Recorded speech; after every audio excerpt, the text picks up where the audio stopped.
And back here live, CRS 2025 rolls on here at the Omni Hotel, beautiful Nashville, Tennessee. Well, I guess the snow's still outside, but it'll be beautiful next week, right? Yeah. Yeah. Out there too. Brennan Morrell, Caden Gordon here, KKTC, True Country 99.9, and out there too, the Sports Guys Podcast.com and also iHeart Radio too. Look who showed up. I told you we're going to get her. And she's on time. Look at that. The great Meghan Patrick. What's going on?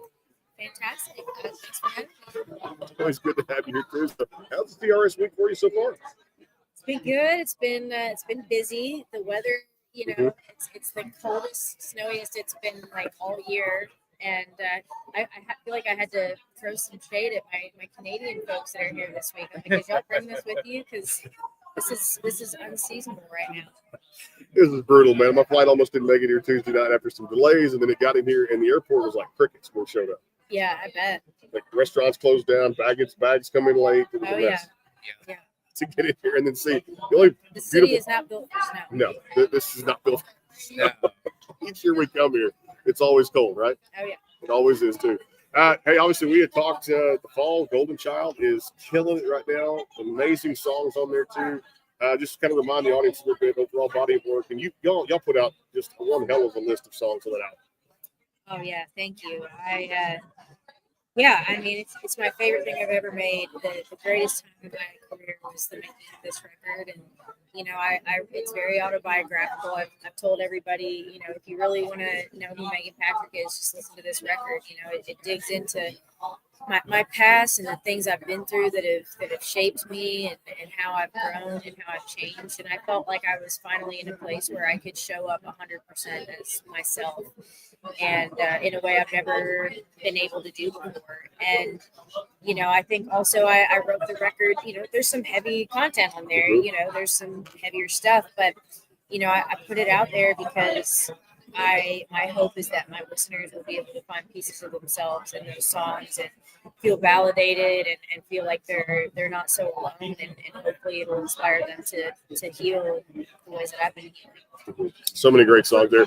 You did another one too on the previous record, the Heart on My Glass. Unbelievable. Like lyrically what she did with that one. I was playing it for you this morning too. Goosebumps even just talking about it because of just what that song means to her. Talk about that to the audience a little bit too. That one just means so much. Heart on My Glass. Yeah, man, I haven't talked about that record. I always felt like that record was kind of like the one that got away. Like it sort of, I was in the middle of, I was getting out of my last record deal, and COVID happened, and I felt like that record never really got the moment it deserved.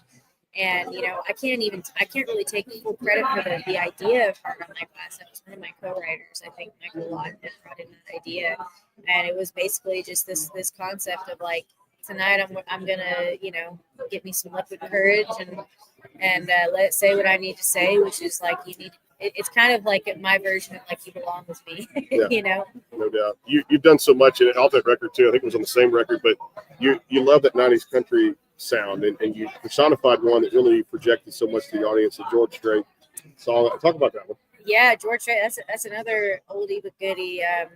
That one was definitely a fan favorite, and I wrote that song because I got interviewed, and sometimes you get asked stupid questions in interviews. And one time I was asked, like, "Oh, so who's like your country crush?" And I said George Strait, and I think they had expected me to say something like maybe younger or like closer to my age. I said George Strait. Like, you want to win me over? Just people say like, what would Jesus do? It's like, well, if you want to win me over, you need to ask yourself, what would George Strait do? And that was a little concept of the song. Recently the Opry talked about that, just stepping in the center circle. I wish I was there. I wish I'd have flown in to see her. Like, I just love her so much. We've been front row there too to watch her. I still got to get to a show at some point. She knows I'm gonna come out there. We're a big fan, no doubt. But stepping on that stage in the center circle, it never gets old, right? It's the only place, it's the only stage I've ever stepped on where I've felt like nerves. Like, I don't get nervous to get on stage, but like before I walk onto the Opry stage, it's like cotton mouth, just like my stomach's doing flips, like in a good way. It's just like, it just never gets old. I've played there now a few times, and I think I will. And from all the other artists I talk to, everybody says the same thing. My husband says the same thing. It's like that feeling never goes away. You projected another one too. I always think her songs just like anthems, things that can just be played like in stadiums and stuff like that. That's why sports and music go so much hand in hand too. It's supposed to be, but country music made me do it. Holy crap! Like it just whoever wrote that, or if you co-wrote that, I did, yeah. I am just blown away again by another tune that led off a record that really set the tone. Yeah, I co-wrote that with Dan Isbell and Jeremy Stover, two good friends of mine, and I think it was Stover that actually brought in that idea because he said to me at the time I was getting ready to move. I moved from Canada down to Nashville and kind of left everything behind, to chase this dream. And he said, I've never seen somebody just so committed to their dreams and so driven and just like everything that you sacrificed, in pursuit of the country music dream. It's like, there's one driving force behind everything you do. It's like, it's country music. So, when we wrote that song, it was definitely, again, very autobiographical, of me leaving everything I knew back home to chase a dream, leaving behind, relationships and the house I grew up in and all these things. And, that's still a fan favorite. It was one of my first gold records. So always a special one to me. Love it. So if you had the opportunity to play anywhere in the world that you've not played yet, where would you play and why? Red Rocks. That's a good venue. Just an iconic venue. I've never been. I've never played it. I would love to sell out Red Rocks. That would be perfect. Great place out there, Yes, too. it is. All right, Nashville's booming now. It's crazy, these restaurants. These bars opening up, too. I was at Cat 10 just the other night. Luke Combs Bar. Yep. Out there for this.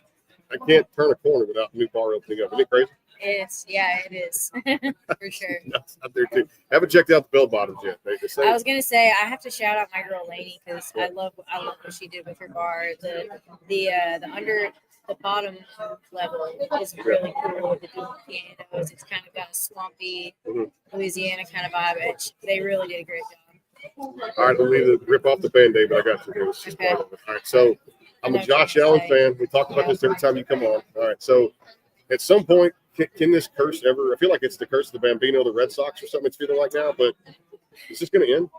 Yeah, man, it's been a tough go my whole life because before it was Andy Reid and Patrick Mahomes, it was Belichick and Tom Brady, and it's been tough, but Allen I think was finally recognized and got MVP this year, so it wasn't a total loss of a year. I do think. We need to use this year to really beef up our defense and just keep working on what we've got going on. I think we're an incredible team. I would have loved to see us in the Super Bowl, but I cannot lie. I'll tell you what, the way that the Eagles played at the Super Bowl, like it would have been a really hard game. I think it would have been a better game if it was us. But I'm excited for next year. I think they're so close. I mean, Josh Allen is absolutely, incredible, iconic quarterback at this point. I mean, he's such an inspiration for me too because he is like the underdog. I mean, he came out of high school with 0 offers. He went, he did JUCO. He sent out thousands of emails just begging for a chance, just begging for an opportunity. No. That felt like me for years, just begging for a chance to show people what I could do. And just no, we don't get it. We're not yet. We're not good enough, whatever. And I didn't give up. Now I've got a song on the radio in America. I've played the Grand Ole Opry stage. I'm about to do my own touring here in the U.S. and because I didn't give up. And that's, Josh Allen didn't give up either. And now he's MVP. So when that tour kicks off, am I coming out? You better. All right, I got to come out. She knows my girl. You better. Yeah. Come out there. Huge Buffalo Bills fans tribute to. Absolutely. And that core's there. James Cook, Dalton Kincaid, Yes. and they got some players. Amari Cooper, re-sign him, bring him back. Incredible. Listen, and if you come, you better wear a Josh Allen jersey. Give us an NFL shirt. There you go. I'll put them on in right now. You should. Discount code Megan. Hey, good to see you. Good to Always. see you. One of my favorites out there. Yes, One of the thank you best, so much. making her I way in this appreciate women's it. movement You in country too. music. Meghan Patrick here on the Backstage Pass, KKTC, True Country 99.9, and iHeartRadio, and of course out there too. All the places you find podcasts. Back in the flash. More to come here. CRS Day 2 coverage rolls on. Stay tuned.